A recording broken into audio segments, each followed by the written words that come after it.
Bueno, vamos a presentar el método de las corrientes de malla. Como fuente para el desarrollo de este teorema se tomó al libro Fundamento de Electrotecnia General con Octave, Aldo Caballero y Corina Feltham. Vamos a presentar el siguiente circuito, en el cual vamos a demostrar el teorema o hacer una aplicación directa del teorema. Tendremos la fuente de tensión E1, E2, E3 con el sentido de generación indicado.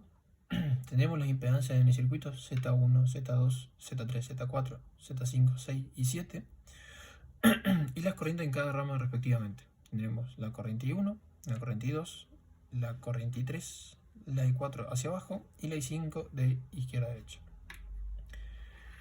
Como objetivo de este circuito tendremos que determinar las corrientes en cada rama. Recordemos, esto sería una rama, hasta acá, esto sería otra rama, esto sería una rama, esto y esto. Entonces tendríamos las corrientes I1, 2, I3, I4 y 5. El método de las corrientes de malla surge de una combinación de la ley de Kirchhoff de voltajes y el teorema de superposición de efectos. Recordando, la ley de Kirchhoff de los voltajes lo que nos dice es que si recorremos una malla sumando todos los potenciales o caídas potenciales, tiene que ser igual a 0. Si hacemos el ejercicio, por ejemplo, para esta malla A, que vamos a definir a esta como la malla A, esta la malla B y esta la malla C, haríamos, sería más la caída, el potencial de la fuente E1, menos la caída de tensión en ambas impedancias Z1 y Z5, menos la caída de tensión en la impedancia Z2, menos el valor de la tensión en oposición de la fuente E2. Nos debería dar igual a 0 para que se cumpla la ley de Kirchhoff de voltaje. Y el teorema de superposición de efecto consiste en considerar el efecto de una de las mallas por separado, luego el de la otra fuente, luego el de la otra fuente, todo sobre todo el circuito, cortocircuitando esta fuente, y viendo cómo afectan o cómo son las corrientes en cada impedancia respectivamente a cada fuente. Una forma práctica que tenemos para determinar la cantidad de mallas a plantear es mediante la siguiente expresión, que sería el número de mallas va a ser igual al número de ramas menos, y entre paréntesis tendremos el número de nodos independientes menos 1. ¿Cómo se ve esto en un circuito? Bueno, contando el número de ramas vimos que tenemos una rama, dos ramas, tres ramas, cuatro ramas, 5 ramas. Entonces tendríamos 5 ramas. La cantidad de nodos independientes son los puntos en el circuito en el cual confluyen 3 o más corrientes. En este caso tendríamos 3 corrientes confluyendo en este punto, que sería el primer nodo, lo nombramos como el nodo A, 3 corrientes que confluyen a un nodo, el siguiente nodo sería el nodo B, y bueno, todas las corrientes confluyen a este nodo en común, que sería el nodo C. Entonces ahora nuestras incógnitas van a ser las corrientes que vamos a plantear, corrientes ficticias, en cada malla. Sería la corriente IA, la corriente IB y la corriente IC. Este sentido convencionalmente le vamos a dar un sentido horario positivo a las corrientes, es decir, que fluyen en sentido horario, y es conveniente adoptar el mismo sentido de giro para todas las corrientes, como se hizo en este caso, ya que esto nos facilita realizar un cálculo más mecánico de todas las corrientes. Entonces, habiendo planteado estas corrientes, lo que vamos a plantear ahora son las relaciones que habrán entre las corrientes ficticias de malla y las corrientes reales del circuito. Vemos que I1 será igual a IA, I2 será igual a IA menos IB, I5 será igual a IB, I4 será igual a IB menos IC, I3 será igual a menos IC. Bueno, vamos a empezar a resolver entonces el circuito que habíamos planteado previamente. Lo que vamos a hacer es aplicar la ley de Kirchhoff de voltajes a nuestro circuito presente. Entonces, para la malla A, que sería esta malla, vamos a realizar la sumatoria desde el nodo C, es decir, el punto de referencia, recorriendo toda la malla en sentido horario, que es el sentido que definimos para la corriente de la malla A.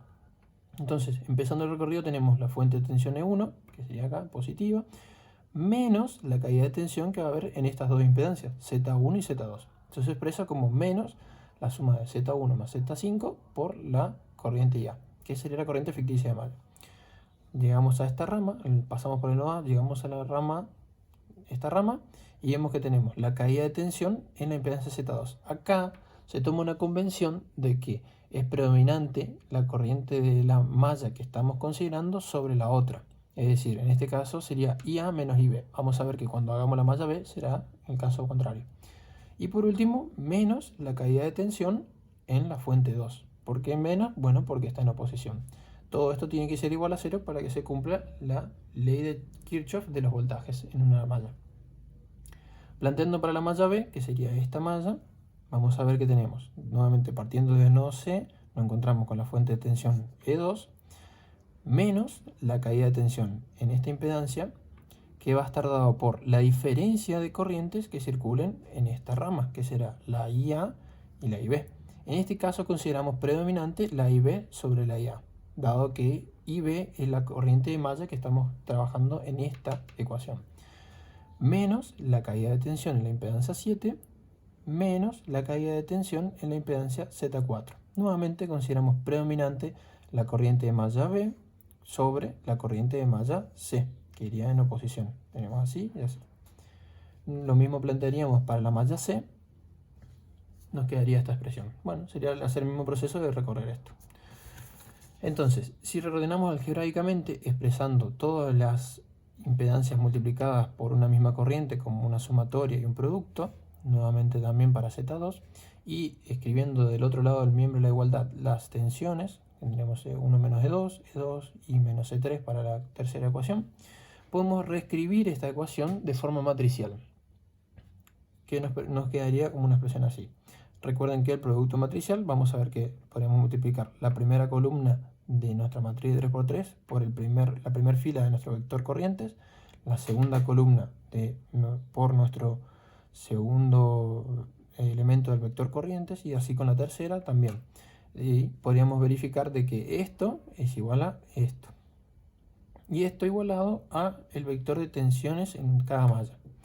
Entonces podemos generalizar este cálculo a la siguiente expresión, que sería una matriz de impedancias multiplicado por un vector de corrientes tiene que ser igual al vector de tensiones de malla.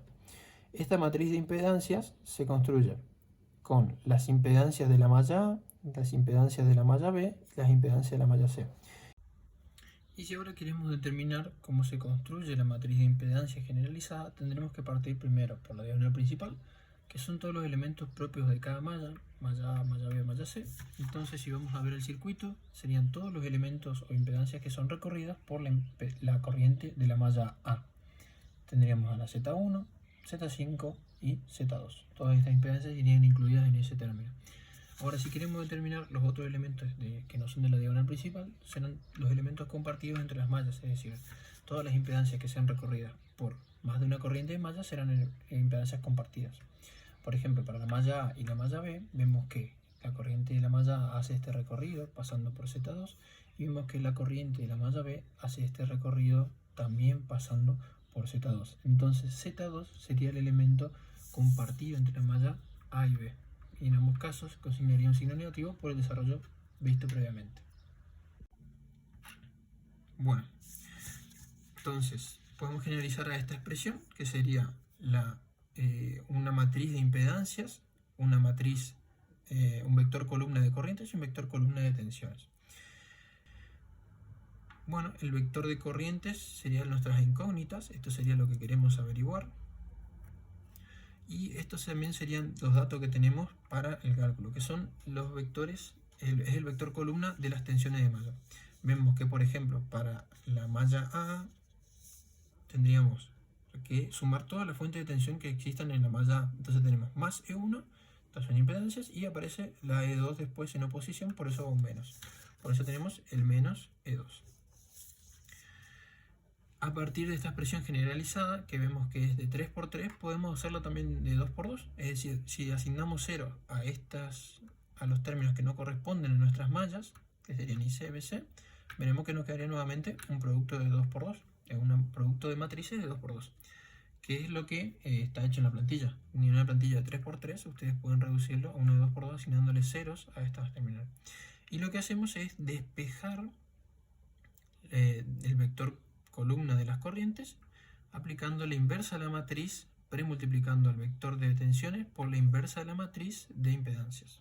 Y podríamos hallar directamente entonces nuestro vector de columna de corrientes.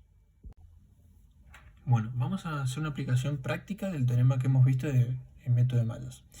Este es el ejercicio 5 del TP3, donde tenemos los datos enunciados y se nos pide hallar las corrientes en todas las ramas aplicando el método de mallas. Vamos a definir dos mallas, una malla A y una malla B, donde vamos a tener en el circuito las corrientes I1, las corrientes I3 hacia abajo, la corriente I2 hacia arriba. Tenemos la fuente de tensión E1, E2, Z1 y Z2 son las impedancias del circuito. Acá lo que se hizo fue simplemente cargar los datos para que el SMAP lo pueda interpretar y definimos esta convención de corrientes, que sería que I1 es igual a IA, I1 es igual a IA, I2 es igual a menos IB, I2 es igual a menos IB por el sentido opuesto de circulación, y 3 será la diferencia entre IA menos IB. Y esto simplemente el signo menos es por la convención que leímos a las mallas. Entonces, aplicando lo que habíamos visto de las corrientes en las ramas por el método de mallas, construimos la matriz de impedancias. La matriz de impedancias será todas las impedancias de la malla A, todas las impedancias de la malla B, menos las impedancias compartidas en las diagonales no principales. Entonces, construimos para la malla A, las impedancias de la malla A serán todas las que son recorridas por la corriente de la malla A. Entonces tendremos Z1 y Z3. Z1 y Z3. Lo mismo para la malla B, todas las impedancias que son recorridas por la corriente de la malla B. Z3 y Z2. Todas son recorridas por esta misma corriente. Y en las otras, los elementos que no son de la diagonal principal, tenemos que poner menos las impedancias compartidas, que en este caso sería la Z3, es recorrida por la IA y por la IB. Definimos el vector de tensiones de malla, que sería la suma de las tensiones en cada malla que tenemos. Para la malla A solamente tenemos la E1 a favor del sentido de circulación, por eso en positivo. Y en la malla B tenemos solamente la E2 que va en sentido opuesto, por eso tenemos un negativo. Como incógnita queremos hallar las corrientes de mallas.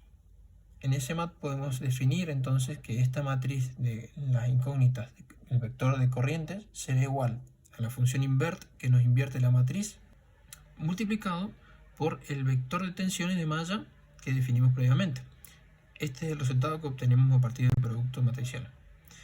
Para obtener los valores de las corrientes de mallas a partir de este vector que ya damos los valores, que son estos, se puede usar la función row, donde indicamos el vector que queremos obtener, el vector donde vamos a sacar la información y la fila en la cual queremos obtener el valor.